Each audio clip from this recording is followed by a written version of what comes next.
Assalamualaikum warahmatullahi wabarakatuh.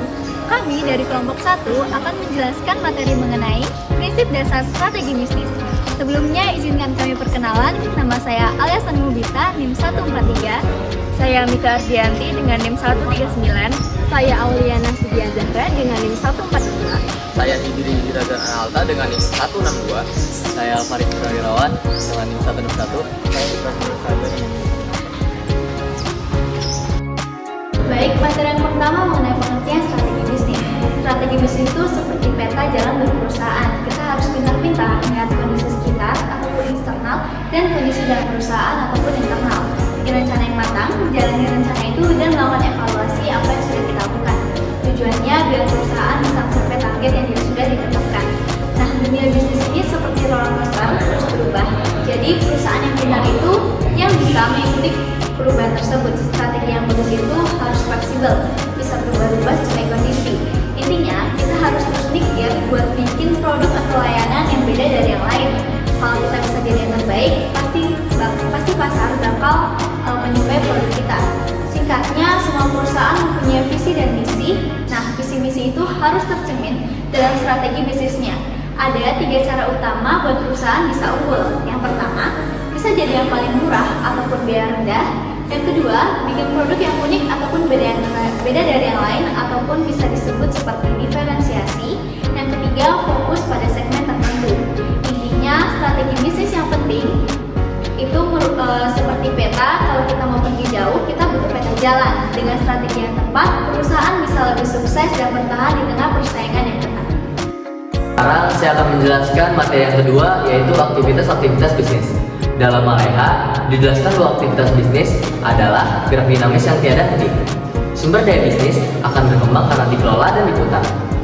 Aktivitas bisnis adalah semua tindakan yang dilakukan oleh perusahaan untuk mendapat keuntungan. Aktivitas bisnis sering dibagi menjadi 3 jenis utama, yaitu operasi, investasi, dan pendanaan. Aktivitas operasi dianggap yang paling penting karena memiliki dampak langsung terhadap kinerja perusahaan. Menurut Nawawi tahun 97, adanya suatu aktivitas bisnis pastinya mempunyai tujuan. Berikut adalah beberapa tujuan bisnis. Yang pertama, menciptakan lapangan pekerjaan bagi masyarakat juga termasuk dalam tujuan bisnis. Yang kedua, memenuhi kebutuhan hidup dengan sebuah produk dan jasa. Yang ketiga, meningkatkan pertumbuhan ekonomi masyarakat secara umum. Yang keempat, memberikan kesejahteraan bagi para pemilik faktor produksi dan masyarakat. Yang kelima, menjaga eksistensi perusahaan dalam jangka waktu yang panjang. Dikutip dari sekian dalam Riyadi, berdasarkan kegiatan usahanya, jenis bisnis adalah sebagai berikut. Yang pertama, bisnis agraris. Bisnis agraris adalah sektor usaha yang paling banyak ditemukan di Indonesia. Yang kedua, bisnis industri. Bisnis industri adalah aktivitas untuk menghasilkan barang dari pengolahan bahan baku menjadi barang setengah jadi, kemudian diolah lagi menjadi barang jadi. Yang ketiga, ada bisnis perdagangan. Bisnis perdagangan adalah kegiatan utamanya melakukan transaksi jual beli barang untuk tujuan memperoleh laba. Yang keempat, ada bisnis sektor jasa. Bisnis jasa adalah usaha yang bergerak di bidang pelayanan. Usaha ini akan memberikan layanan yang dibutuhkan orang lain.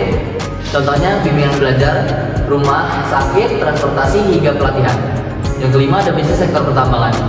Bisnis pertambangan adalah usaha yang sangat menguntungkan karena dia bisa menyumbang pendapatan negara secara signifikan. Yang keenam, ada bisnis pariwisata. Bisnis pariwisata adalah usaha yang memanfaatkan alam, tatanan sosial, adat, dan kesenian sebagai daya tarik untuk wisatawan. Yang selanjutnya adalah unsur-unsur dalam pelaku bisnis. Terdapat 5 aliran dalam unsur-unsur pelaku bisnis. Yang pertama adalah aliran material. Dalam rantai pasokan manufaktur memiliki suatu aliran material dari bahan mentah hingga bahan jadi. Proses ini melibatkan pengadaan bahan baku dengan jumlah cukup untuk proses produksi. Manfaatnya dapat meningkatkan pendapatan perusahaan dan kepuasan konsumen. Yang kedua adalah arus informasi. Proses ini dinilai krusial untuk dapat menyebarkan informasi ke pihak-pihak yang bersangkutan. Arus informasi ini berupa arus informasi permintaan, peramalan, produksi, penjualan, serta desain.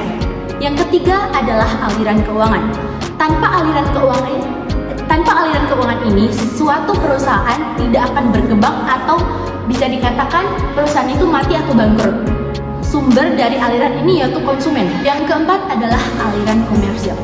Rantai pasokan memiliki aliran komersil transaksional, di mana maksud dari aliran komersil transaksional ini merupakan aliran yang mengalir melalui rantai pasokan yang berpindah kepemilikannya dari perusahaan satu ke perusahaan lainnya, atau dari pemasok ke pembeli.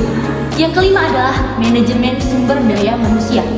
Perusahaan memiliki peluang yang luas dalam menjangkau pasar yang tidak lepas dari peranan manajemen sumber daya manusia. MSDM ini membantu mempermudah dalam mengemban tugas, wewenang maupun peraturan yang ada dalam perusahaan. Banyak keuntungan yang didapat dari berbagai bidang, mulai dari seni pengorganisasian sampai seni layanan untuk konsumen. Selanjutnya saya akan membahas pengertian bisnis dan ekonomi. Dari pengertian bisnis dulu, bisnis adalah kegiatan yang melibatkan produksi, pembelian, penjualan, atau pertukaran barang dan jasa dengan tujuan untuk menghasilkan laba. Secara etimologi, kata bisnis berasal dari bahasa Inggris. Bisnis yang berakal dari kata busy yang berarti sibuk, merujuk pada kegiatan yang mendatangkan keuntungan. Secara umum, bisnis adalah semua kegiatan yang terorganisir untuk mencari laba dengan menyediakan produk atau jasa yang dibutuhkan masyarakat. Tujuan utama bisnis adalah untuk menghasilkan keuntungan, namun juga mencakup aspek produktivitas, tumbuhan, kepuasan karyawan, dan pemenuhan kebutuhan masyarakat. Yang selanjutnya, pengertian ekonomi. Ekonomi berasal dari kata Yunani oikos yang berarti rumah tangga dan nomos yang berarti aturan. Jadi secara harfiah, ekonomi adalah aturan yang mengelola rumah tangga. Dalam pengembangan maknanya, ekonomi tidak hanya merujuk pada rumah tangga individu, tetapi juga mencakup pengelolaan sumber daya pada tingkat masyarakat, bangsa, dan dunia. Ekonomi merupakan ilmu yang mempelajari perilaku manusia dan memenuhi kebutuhan hidupnya yang beragam dengan memanfaatkan sumber daya yang terbatas melalui aktivitas produksi, distribusi, dan konsumsi. Sebelum masuk ke materi selanjutnya, saya akan menjelaskan apa sih perusahaan itu. Perusahaan dibagi menjadi dua, yaitu perseorangan dan badan usaha. Badan usaha dibagi lagi menjadi non-badan hukum dan badan hukum. Untuk non-badan hukum ada persekutuan perdata, firma, dan CV. Sedangkan badan hukum dibagi lagi menjadi swasta dan negara, yaitu dari swasta PT dan koperasi. Sedangkan dari milik negara ada perusahaan umum dan perusahaan jawatan serta perseroan. Dan selanjutnya saya akan menjelaskan mengenai bentuk kepemilikan bisnis. Yang pertama adalah firma. Kelebihan dari firma adalah jumlah modal yang relatif lebih besar dibandingkan usaha perseorangan, kemampuan organisasi dan manajerial. Yang ketiga, lebih mudah memperoleh kredit, dan yang terakhir adalah pendiriannya relatif lebih mudah. Sedangkan kekurangannya adalah tanggung jawab pemilik tidak terbatas dan kelangsungan usaha relatif tidak menentu. Yang ketiga adalah mengenai persekutuan komoditor atau CV.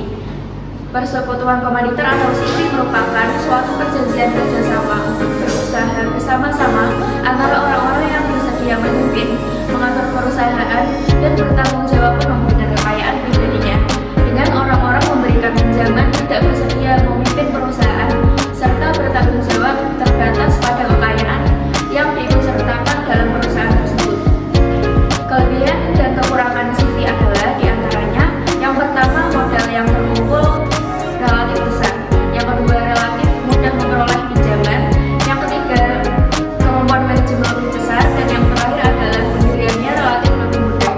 Sedangkan kekurangannya adalah sebagian sekutu mempunyai tanggung jawab tidak terbatas, kelangsungan hidup perusahaan tidak menentu, dan yang terakhir adalah sulit untuk menarik kembali modal yang sudah ditanamkan dalam bisnis. Selain itu ada perseroan terbatas atau PT. Itu adalah bentuk badan usaha di mana modalnya terbagi dalam saham-saham dan tanggung jawab pemegang saham terbatas pada jumlah saham yang dimiliki. Setelah itu ada juga yang namanya BUMN atau Badan Usaha Milik Negara. Adalah sebuah badan usaha yang dikenal dengan dua public enterprise yang berisikan dua elemen esensial, yaitu unsur pemerintah, publik, dan unsur bisnis enterprise. Kemudian setelah itu ada juga koperasi, yaitu badan usaha yang disusun oleh anggota dan untuk anggota. Yang terakhir ada yayasan. Yayasan adalah sebuah badan hukum yang hartanya terpisah dari harta pengurusnya. Yayasan juga adalah badan hukum yang bisa bertindak atas nama